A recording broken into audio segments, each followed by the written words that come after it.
Test the mic first. Oh, hello. Okay. Bismillahirrahmanirrahim. Bismillah. Can you?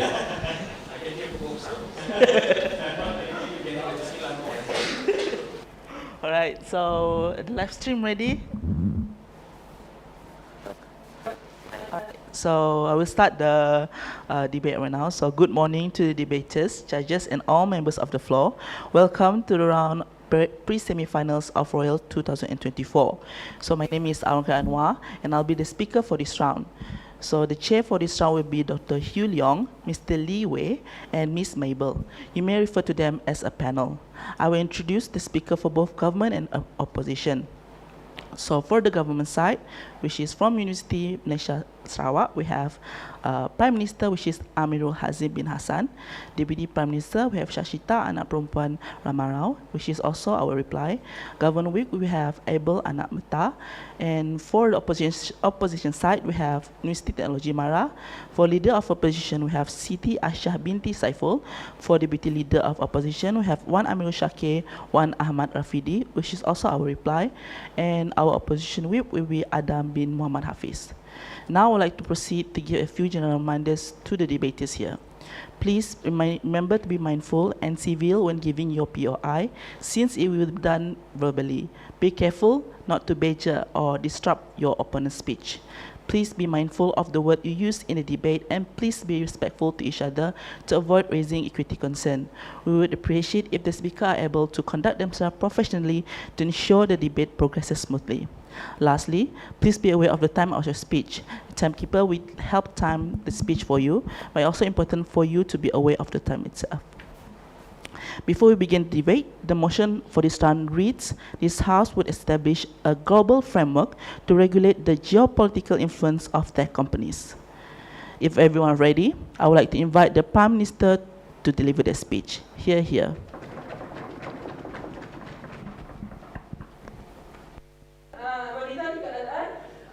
Hello? Okay. So, second one.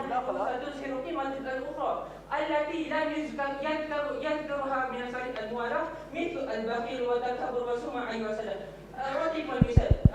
كما تريد البخيل الآن أيها السادة، هذه المنيرهم ذات الأمان كثيرة. Alright, I will start my speech in 3, 2, 1.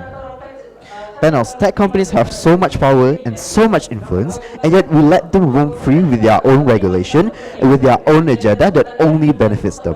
Panels, I'm going to structure my speech by first going into the questions within the debate, and then second going to the arguments, and then, So, first question that is within this debate is, what does the global framework looks like in the first place? Second, why do we want to establish it in the first place? And then third, what does geopolitical influence of tech companies looks like?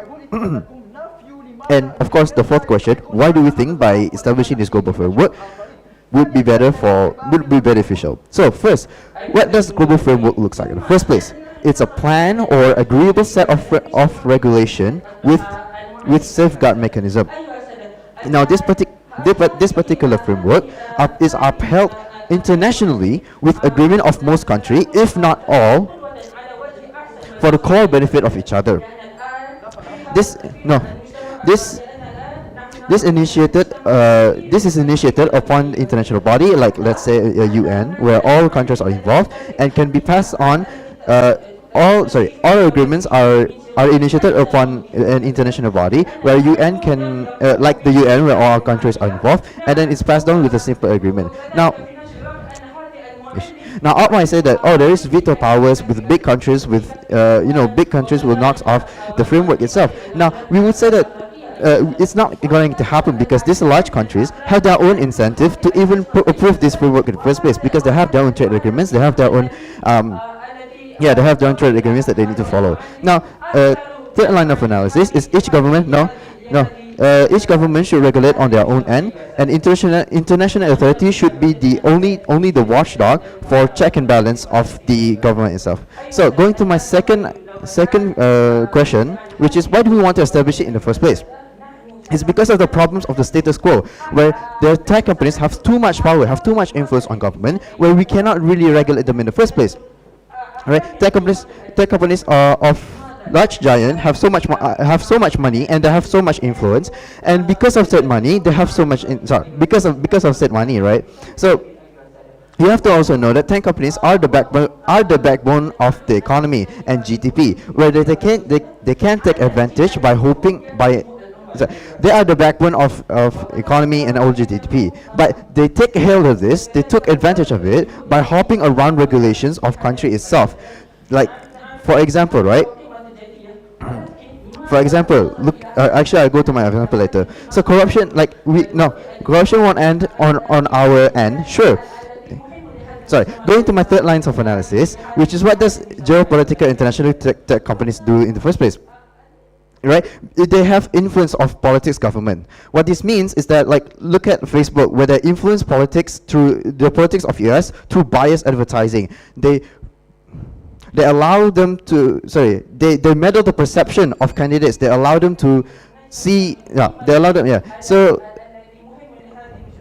they will oversell one candidate's policy over another for their own agenda, which mess up the US politics and mess up everyone else. Because when you mess up US politics has so much trade agreements with other countries, which then leads to more messing up of other countries. So going to my arguments. First argument, first argument, bad strategy, right? Before, before this, when countries are too strict, tech companies move to another country. Like I said earlier about them hopping from one country to another, with less regulation, which then convince the country to, because of they have so much money, they have so much influence, they convince that the country for them to have a biased policy just for their own agenda, right?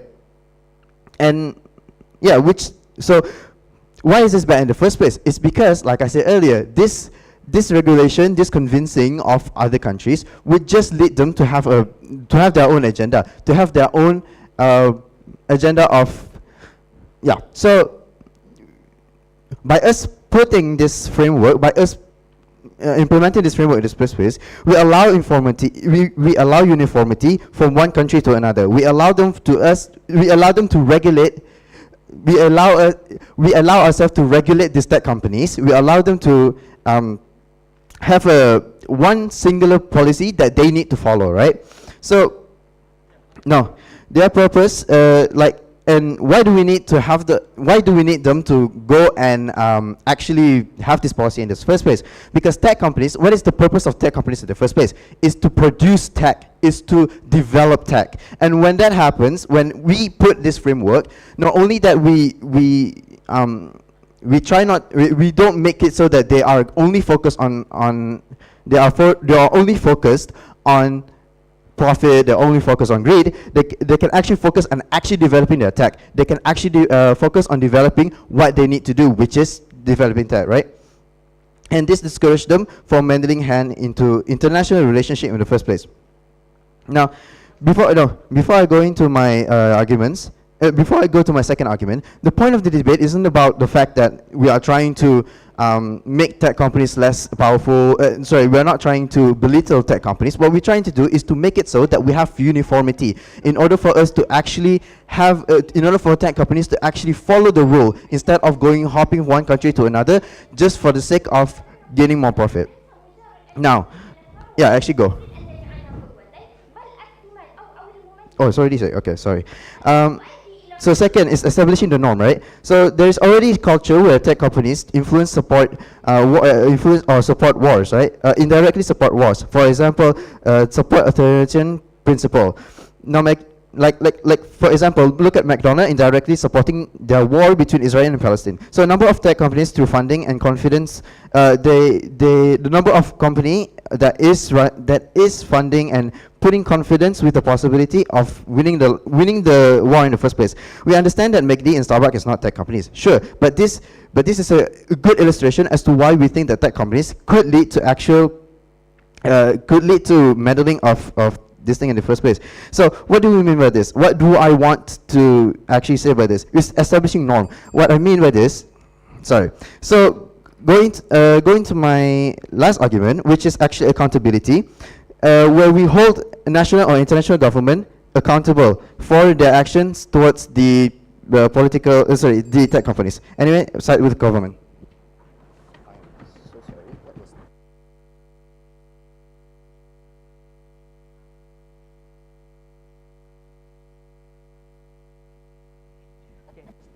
Thank you, Prime Minister, for that speech. Okay. Hello? Now I would like to invite the Leader of Opposition to deliver that speech.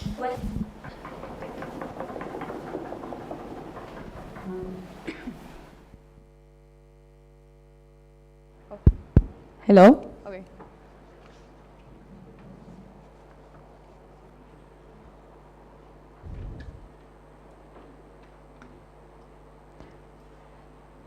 The prerequisite of an effective framework is adherence. If Gov has not proven that they would attain buy-in in the very first place, all the arguments that they're trying to prove at the end of the day is still assertive at best. What am I going to do in first op? First thing is just to re-clarify the burdens. First thing from opposition is that what we have to prove is just that Gov will fail in achieving the metrics that they want and that they should not regulate it by establishing a global framework. But the second thing here is to prove of comparative that the existing status quo is already preferable to regulate tech companies in the very first place. We have congressional hearings, we have the WTO, organizations that prove that visibility gives you the ability to regulate these companies in the very first place. Therefore, what this proves here is that it removes the necessity to have a universalized framework in the very first place. But secondly, I just want to question the mechanization coming from Gov. What exactly is the way you arbitrate agreeable terms in the very first place? We think this is not a fiat that they can claim. The effect of this contradiction itself means that they are unable to prove buy-in, therefore their case false. First argumentation on the kinds of values that Gov is going to propagate. We think it's likely that the values that take center stage within these regulatory frameworks are one that is influenced by the Western ideals. We think that there is already an existing framework in the global stage where there's a consensus of westernized values that the Western countries and the hegemons decide and arbitrate as to what necessarily is preferable frameworks in the very first place. And the exact harms of these universalization of values is that it inhibits country sovereignty and the ability for these countries to then decide for themselves what exactly is important for themselves. Secondly here, how does this matter in a geopolitical context? Because this is what this debate is asking of us. I think the first harm here is that Western imposition muddles up exactly who are actors that are benevolent or aren't in the very first place. And the reason as to why this is harmful is because these Western hegemons are the ones arbitrating it in the very first place. It looks like impositions of censorships in community notes of X, for instance, if they deem that certain values are undemocratic or not aligned with theirs. It looks like the installation of certain companies that profit them because it aligns with the incentives of these Western countries in the very first place. That's necessarily why the US or EU countries were happy to impose tariffs towards electric cars coming from China, because they think that you have to prioritize Western-made EVs in the very first place. That's the example here means that there is a self-interest that these Western values are going to impose, and this is not going to be beneficial for all. At best, you have a blanket framework then. Last but not least is towards industries, right? This is my third example. We think in specific industries like the semiconductors, for instance, this is exactly where the Western powers are going to meddle in and concretize their position in the global stage. Look at Biden's CHIPS Act. The reason why Biden was very adamant on pushing this is because he wants to highlight the narrative that the United States have, or Western powers pretty much just have towards self-sustenance. They codify these ideas at the end of the day, and this is harmful because it means two things. The first here, at worst, you cannot, because these are codified, it's far more difficult for you to reconciliate in the future. You can't just reverse these ideas, right? But secondly, we think even if it's possible, it's far more difficult. You have to overcome barriers and the leverage and the narratives that these countries have already imposed towards the greater world. I'll take that POI.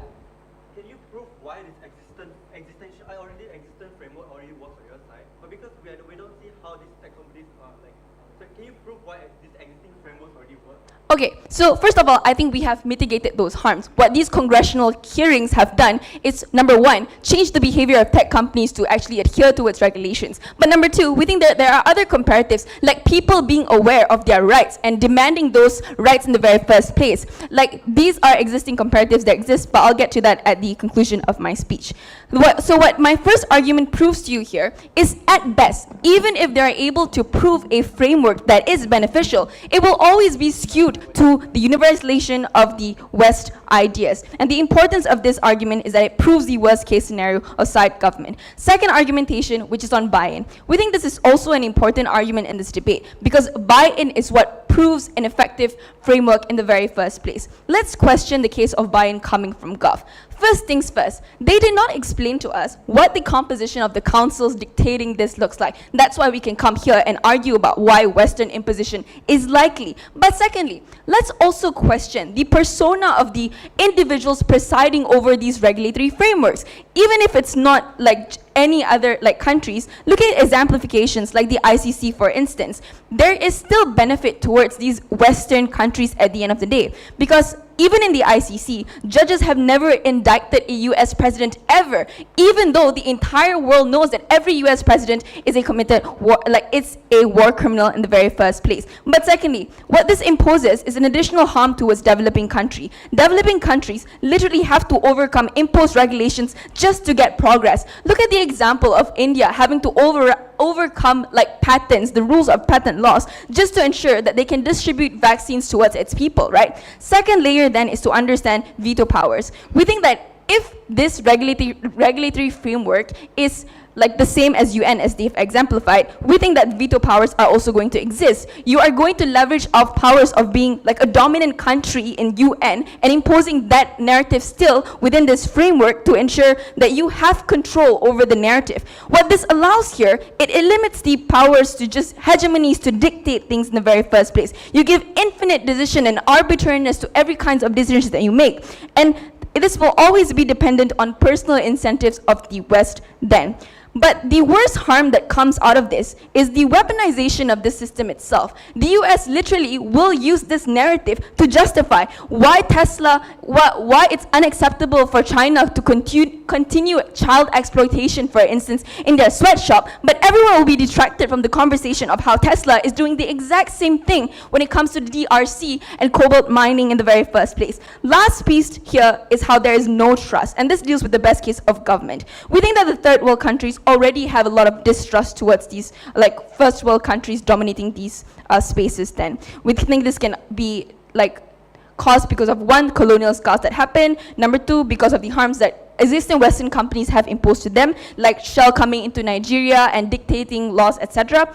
So what this proves here, that there is less likelihood or no likelihood that people are going to participate in the regulatory framework that they want to establish. The preferable comparative here is that at the very least in our world, it's people who actually have the mandate versus individuals residing in ivory towers dictating the livelihoods of people in developing countries. For all those reasons, we are very proud to oppose. Thank you, Leader of Opposition, for that speech. Now I'd like to invite the Deputy Prime Minister to deliver that speech.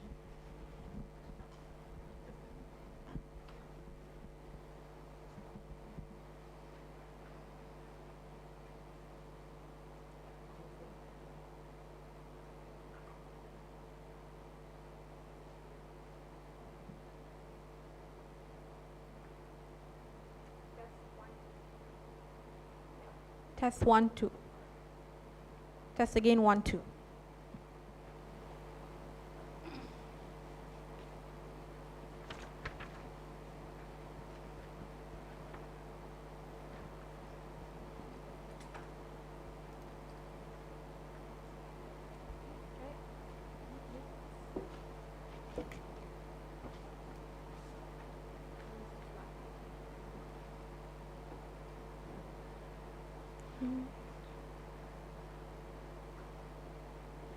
the problem with OP is simple, is the incredible assertiveness with the lack of engagement to Hazim's speech and a lot of material that Gov has posited.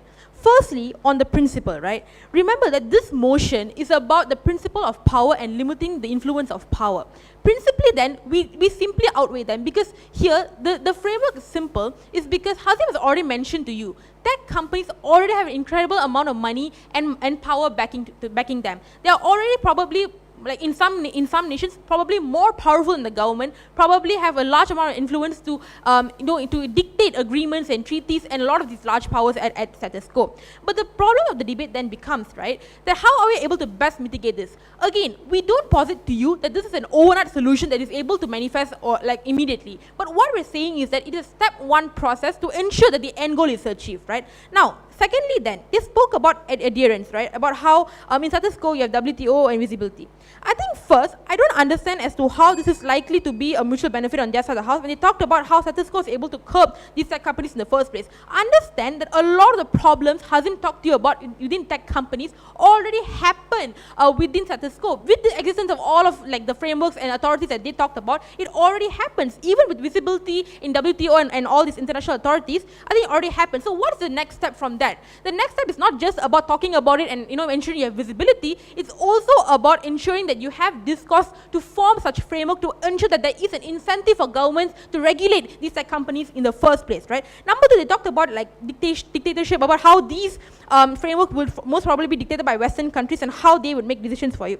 First, we would like to bite the bullet that sure, because they do have a large influence in these international authorities and they would make these decisions for you. But secondly, I don't think why this is necessarily a bad thing, because A, it has to be initiated by someone. It is more likely to be listened to and more likely to be initiated when it is proposed by a large superpower like the United States and China, who have multiple years and a large economy and a lot of incentive to do this, versus a small like third world country who's more likely to initiate this. So the likelihood of success of such framework is only to happen when such first world countries initiate this in the first place. I'll take you at 5. Moving on then, it's quite funny that they posit to you about congressional hearings already happening and this is how you curb adherence.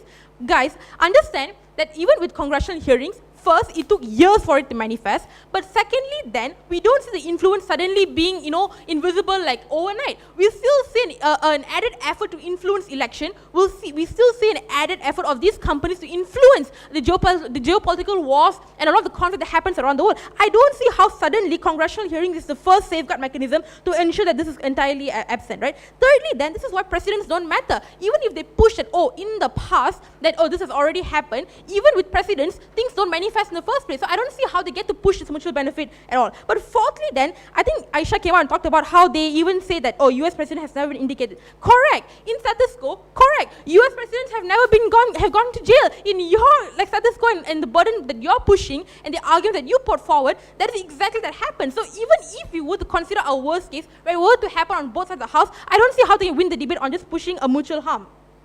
But lastly then, they talked about weaponization through veto, right? I think first, the United States and China has a lot of incentive to vote on this in the first place, even if likelihood is less. We tell you why. It's because number one, there's already a lot of political pressure on these countries to even vote on this. The reason is simple, because one, based on media bashing, they are already losing legitimacy. Their elections are not taken seriously. It's often like the joke of the entire international community, right? Like if you want entertainment, go watch the US elections. It's as simple as that. So at the point in which they lose legitimacy, they are more likely to vote on this form of safeguard mechanisms because again, we agree it is not an overnight solution, but at least they have a lot of incentive to at least put forward a step to legitimizing their country's political processes. Because you have to understand, a lot of third world countries, a lot of first world countries are developing. They would have to engage in treaties and agreements with each other. So in a point in which it is more likely to happen on their side of the house, we still think that in a way to push for power and to retain their influence, there is already enough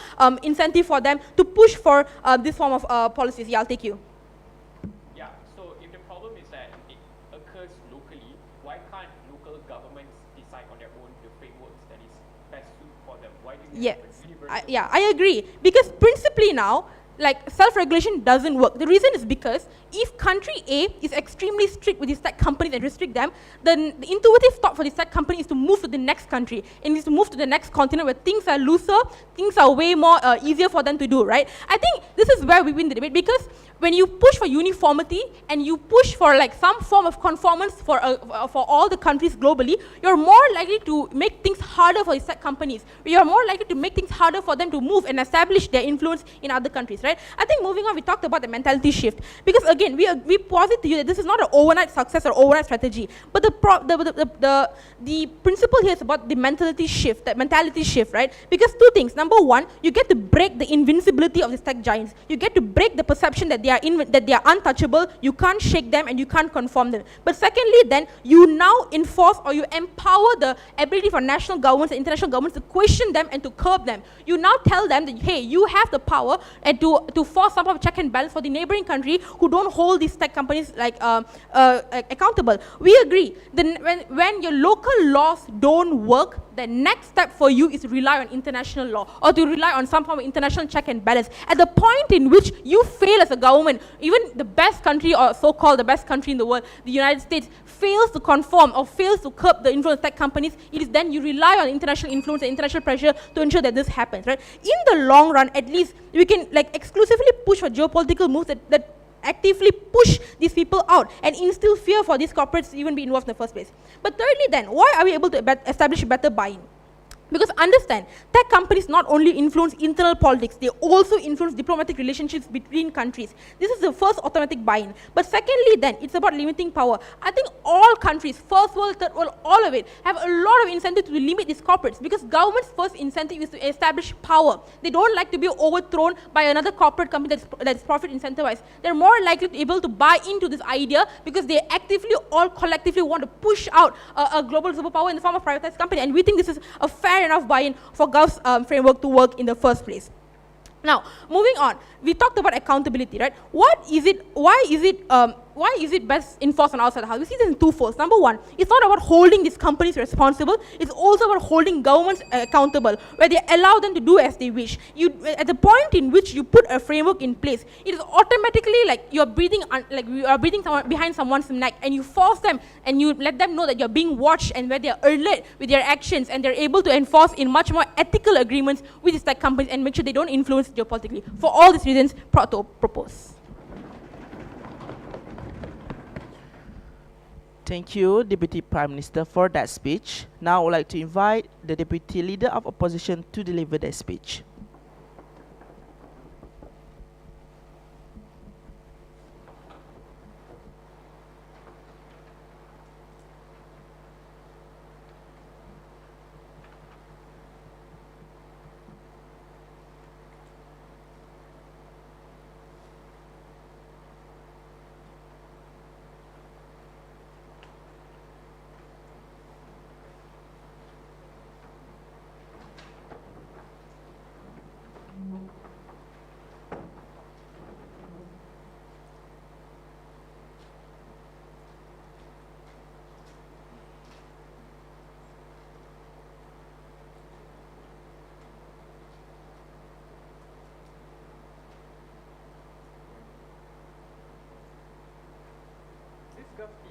Can't get away with just saying that the benefits and harms accrue in the long run while also not mechanizing as to how this legal framework will look like.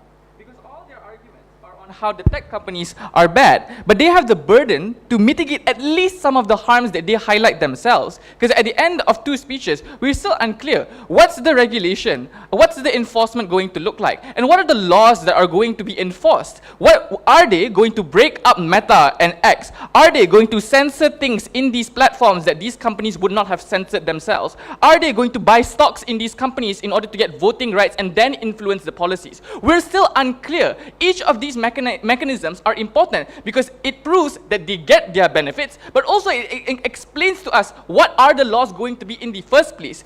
Absent of this, that's why you have to buy the characterization in first, because we said most of the laws, most of the people that are presiding on these committees are going to be white Americans that will always pave the way for Tesla and electric vehicles only by the West, and this deteriorates the global north and south disparity. The second observation I want to make is, if you enforce these laws, will these tech companies be okay with it? Because at the very same breath that they argue that these tech companies are so huge, have high levels of influence in each of these countries, what if they appeal to these laws? We already see this happening in status quo, right? We look at countries, we look at the existing accountability legal frameworks that exist. We look at the ICC, the IMF, the World Bank. All these institutions have been compromised because of the exact same things that we said in first. They have the burden to prove to us how it will be ever cater towards their best personal interest.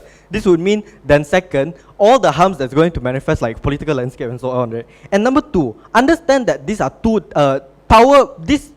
understands that opposition doesn't want to acknowledge the fact that these tech companies have such a high power that they hold, right? Number one, it could be in the form of direct power. It could mean literally advertising for, or like actually advocating, endorsing candidates, election candidates. And this could also mean indirect power, where they like just censor other candidates, right? So this is why we tell you that all the harms, are going to manifest on Ops World. And then secondly, they brought out the clash of, they brought on the clash of, where, their case is very soft in that sense. Because I think it's very, one more, before that, let me move on, right? I think we just take the bullet, right? One, understand that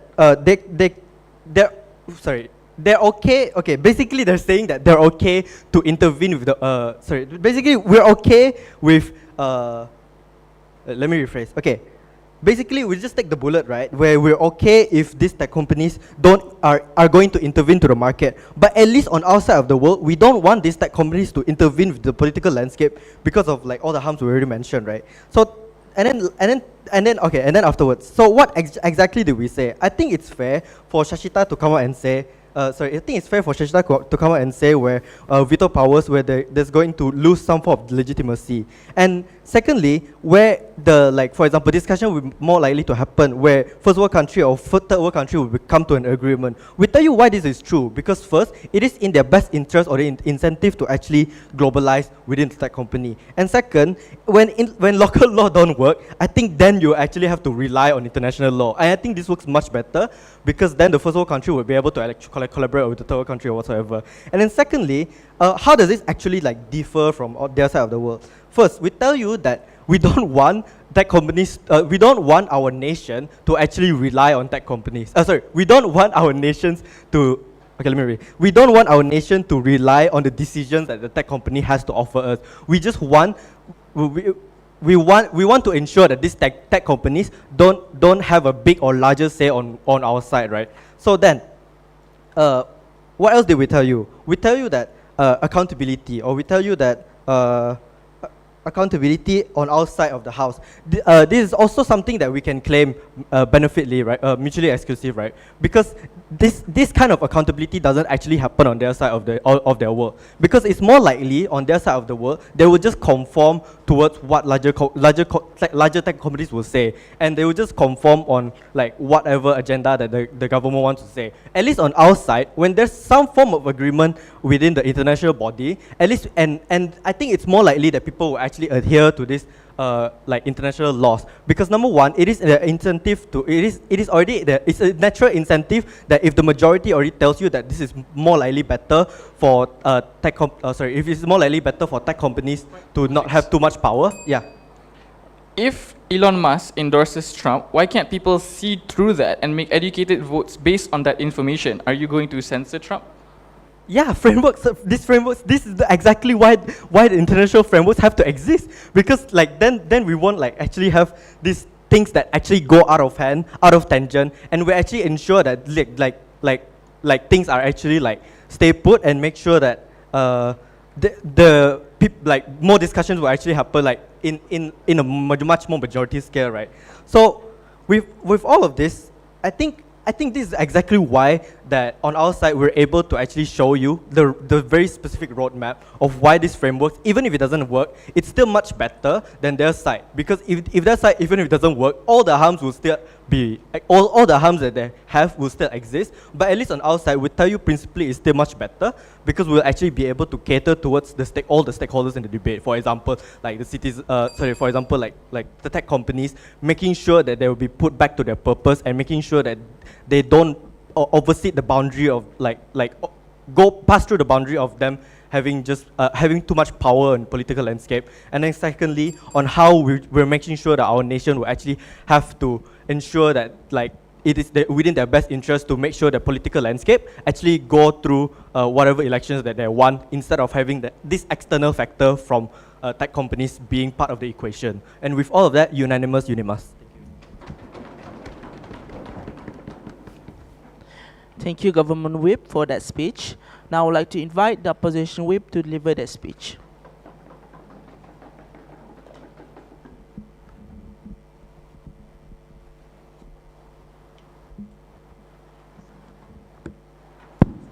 Hello.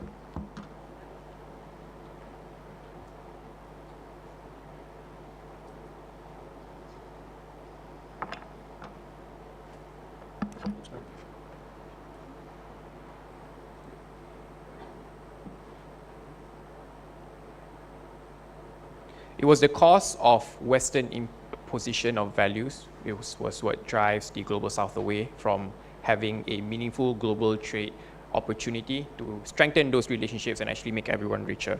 That is not the case if we were to buy into the government ideals of having these regulations. We have proved time to time that these regulations, even if it works, it's still going to be bad. Their only pushback is that at least we are trying to do something. I'll prove to you two different issues on whether or not it would prevent misconduct, and secondly, would there be uniformity? But let's just move on to my two strategic observations I have in this debate today. First and foremost is I want to talk about the alternatives, because I think there were a lot of tension between this, and it has been mentioned by all three speakers. We've already proven to you that forums of discussion and forums of accountability already exists, and it works. This looks like local courts, this looks like having your congressional hearings, this looks like WTO arbitrations that already exist. The only pushback that we got from government is that because these companies are rich, then it means that these arbitration centers, these states will likely want to listen to the companies even more. Number one, if they are correct in pointing out that these states are just so corrupted and these companies are these arbitration centers are just so corrupted, then these regulations wouldn't work anyways. But secondly, even if all of these are true, we've already proven to you the other additional mechanism as to why people wouldn't buy that. People are now more aware about their consumer rights. For example, the reason why people opt out of meta products like Facebook, for example, or Instagram, for example, because they realize that the heavy censorship done by these companies is just so bad that it got to the point where it breached certain fundamental human rights or freedom of speech. That is the reason why they opt for Twitter instead, or they opt for the Truth platform, which is what Donald Trump uses, right? This is a reactionary response to just shows to prove that consumers aren't stupid, that they can make the decisions for themselves. That was the POI that was brought by Shakir. But the second strategic observation that I want to make here, panel, is that we have the unique contribution under our side. We completed the Gov case by explaining to you and breaking down what are the methodologies of how this framework is likely going to look like. This looks like breaking down companies. This looks like maybe punishing them in terms of giving them fine, for example.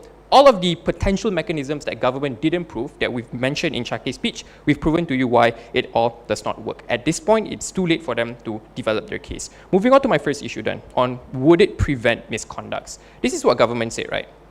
And this is what they mentioned in the first speaker, and I'm assuming this is the most important case. They say that the reason why it's bad is because companies would want to hop around different countries to set up in places where it's favorable for them, which means that they go to countries that have policies that will give them the most amount of benefit, for example, maybe making profits, and that itself is an inherent harm. First of all, what even is the harm, apart from making money, right? The only response we got was that, oh, there was some form of election meddling, and that itself was already an influence on geopolitical part that we need to solve. The thing is, we've already proven to you that investigations have been done already in terms of Cambridge Analytica. We've already proven that Facebook and Cambridge Analytica did in fact meddle around with the algorithms to basically propagate more right-wing ideas to Trump supporters at the cost of not listening to any left ideas at all. And we've already proven to you that laws were already underway to solve all of these things altogether. But let's just check their logic, right?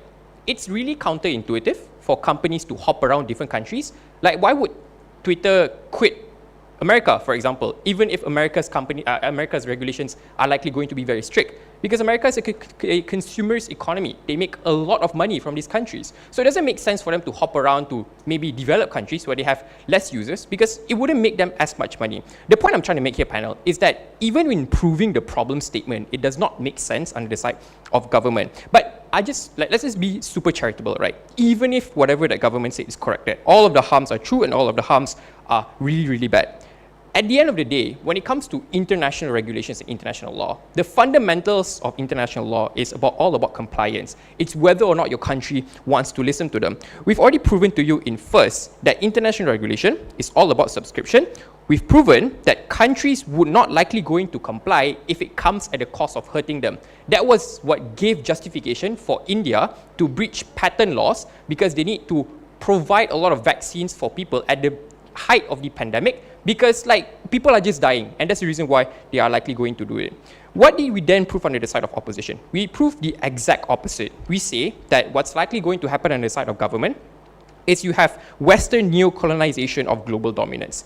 Two things happen here. Number one, it is the intervention of the market, right? Because the impacts here is that you empower Western hegemony at the cost of developing nations slowing down. For example, EU imposed tariffs on Chinese EVs because Chinese EVs are ridiculously cheap enough that they wouldn't have the opportunity to develop their own local companies to make better EVs. They can say this under the guise of wanting to develop local companies. But we all know this is about entrenching more Western hegemony, and we don't want China to basically succeed in Europe. These are the kind of Western imposition of values that they can hide under the guise of this global framework to make their ideals come true. But secondly, it is also about breaching political norms. The answer to the POI that was given by Shake is that yes, this is exactly why we need this global framework, because we get to censor Trump. This is a usage of global framework to meddle with geopolitical influence. This is the textbook definition of geopolitical influence. The problem here is that when you create a clear right and wrong in between these countries, is that you are definitely going to influence the way in which people make decisions on a day-to-day basis that has something to do with politics. The conclusion to this analysis is a simple, panel. Once this loss becomes concretized, it is very hard for you to shift away from it, even if it works. This was the harm that was also imposed to them, but they haven't answered. Second issue then, on would there be uniformity? I'll also want to be very, very charitable in this, right? Even if, for example, that the government framework is good and it works, the Global South will always have the incentive to create alternative to this. The reason being is because they also want to become a hegemony on their own. Two impacts here. Number one, you have competing frameworks. This is bad because it spews the very purpose of having a law in the first place, which is to regulate. When you have a law that says you can monopolize, and when you have a law that says you cannot monopolize, it's confusing and it's hard for companies to comply because there are two competing frameworks, right? But the second impact here is that you drive companies away from certain regions. What if companies choose to abide by one framework over the other, right? The problem here is that now you create a larger gap where you disrupt the competition and the technological growth, because companies rely on competing with each other to come up with that research and development, right? The conclusion here is simple. States wouldn't get the benefit of global trade because you corner them only to specific areas. That means you make the West richer and you make everyone else poorer. Thank you.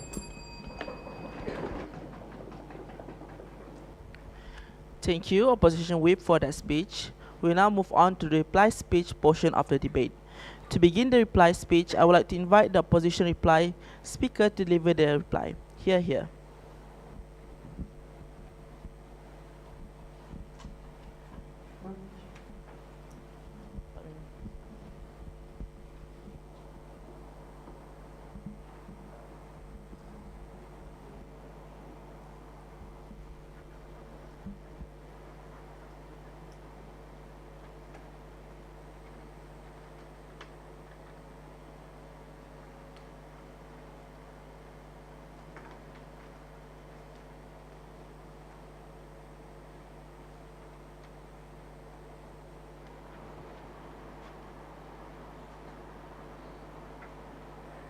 There is this weird assumption on Gov that if their framework doesn't work, our framework also doesn't work. I think that's incredibly uncharitable, because we explained that it's possible to regulate these tech companies absent of an international legal framework. But Gov says, since we all know we all can't regulate this, therefore we also can't regulate it, therefore the debate is about principle. No. The debate is about how you solve the problems that exist in the first place. You attempted to claim the benefits, you have the burden to prove how you get those benefits. They didn't fail in this burden. What were our responses that we gave? We gave structured responses, actually. Because number one, we asked, what are the regulations? Because at worst, it's skewed to the West. But at best, it exists. Fine. If it exists, will it be regulated?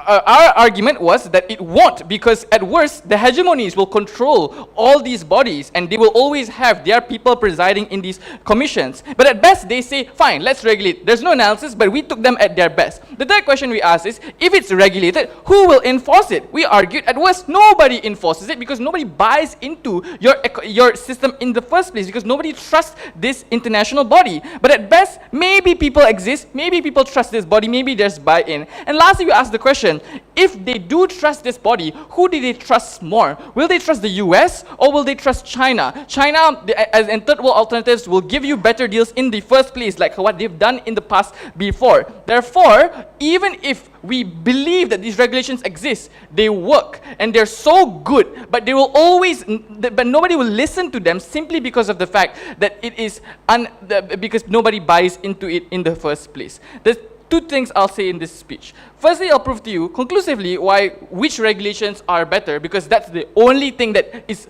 that the Gov pushes onto us. Secondly, I'll prove to you a bigger picture claim as to how we just win on the fact that in the best case, our case is true, and our case is the fact that international organizations are at the behest of the West, then all of the harms manifest themselves and they lose out on everything. First issue then, on which regulations are better. Because Gov says the international standard will exist, the regulations are better. We already said that there's no legal or moral credence to this because nobody believes in this. But we compared this to local laws. We argue that local laws have legal credence because people voted for these laws in the first place. And then the question is, will you enforce these laws? And we argued that yes, these local countries will enforce these laws simply because it's better for them. Because if it's true that these tech companies are meddling in our elections, why are we letting them meddle in our elections? If it's true that they're taking away harming our electric vehicles, then why are we okay with that? Obviously, these local laws will respond to the existing harms that tech companies already do, because they suffer from the exact same harms that these tech companies are guilty of. We're arguing that these local laws are far more persuasive because they're binding. Because if these tech companies violate these local laws, then nobody gets to come in, and then no harms will accrue in the first place. That's why local laws are far more preferable for these companies, in regulation as opposed to international laws, which they haven't proven how it has moral credence at all in these in the developing world. The second issue is on how this commission is just a political tool of the West in order to just hijack every single alternative to the global north. And we gave lots of analysis as to how this is likely, as to how the judges would always be white, as to how they've never ever convicted a US president, even though they're all war criminals. What we're showing here is no legal framework that exists in status quo that we can make educated guesses on how this legal framework will look like has been effective. The ICC has failed. The IMF has failed because everyone just buys in, the person that has the most money buys into and gets most of the voting rights. So even if the regulations exist, even if the regulations are good, they'll always be controlled by these tech companies that you sought to protect. You failed in your burden, we take this straight.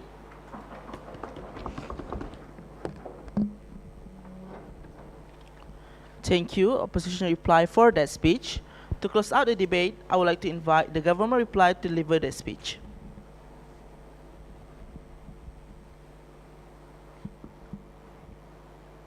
Test.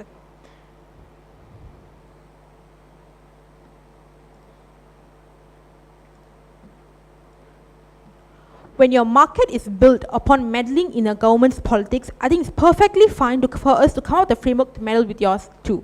Now, two things I'm doing in my speech. Number one, give you 4 reasons as to why they lose and 4 reasons as to why we win. Firstly then, They give an incredible assertion on the need for foreign or international involvement. They talked a lot about sovereignty, talked about how local laws will work, right? We give two responses to this. First, the need for global conformance is to ensure that all countries view this tech company the same amount of threat, the same amount of dangers, and limit them equally the same way, or at least the efforts to do so. But secondly then, why do local laws don't work? Understand that in their world, it is people that win from the influence of these tech companies are the ones in governance. So in their world, why would these people who directly benefit from these tech companies would want to intervene and hold them accountable in the first place? I think this is incredibly implied in Hazim's speech from the very get-go, right? Listen, and secondly then, it's also important to understand how accountability never manifests on their side of the house. When you have the people who are elected directly from such influence, they would never want to put them in jail or never want to take them to even Congress hearings, even at their best.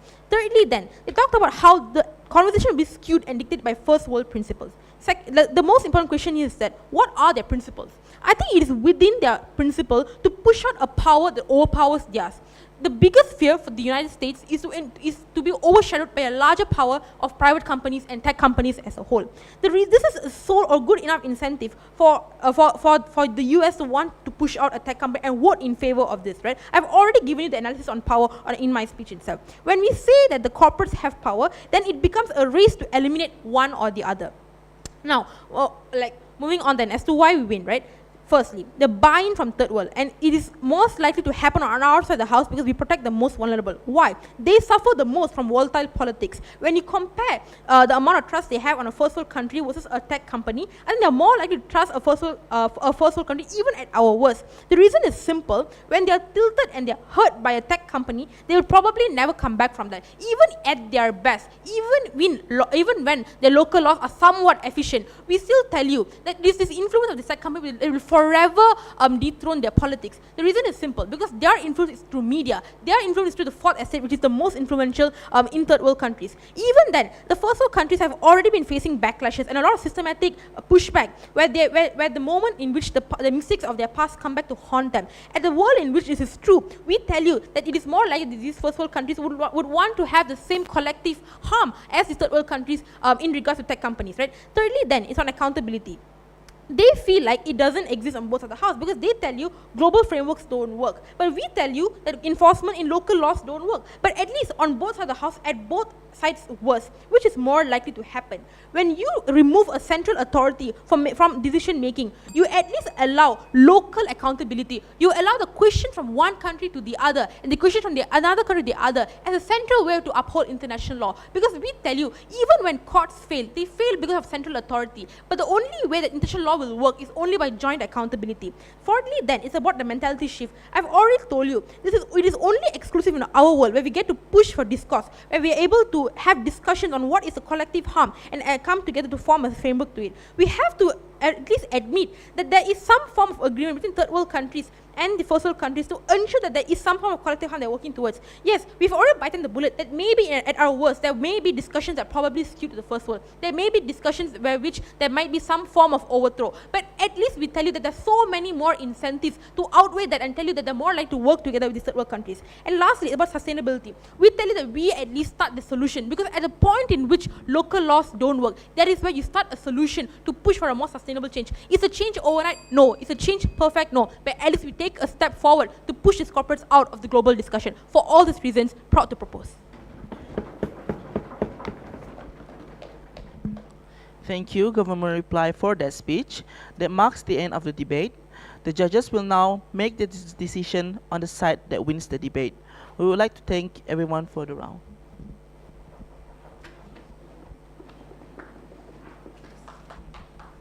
Thank you.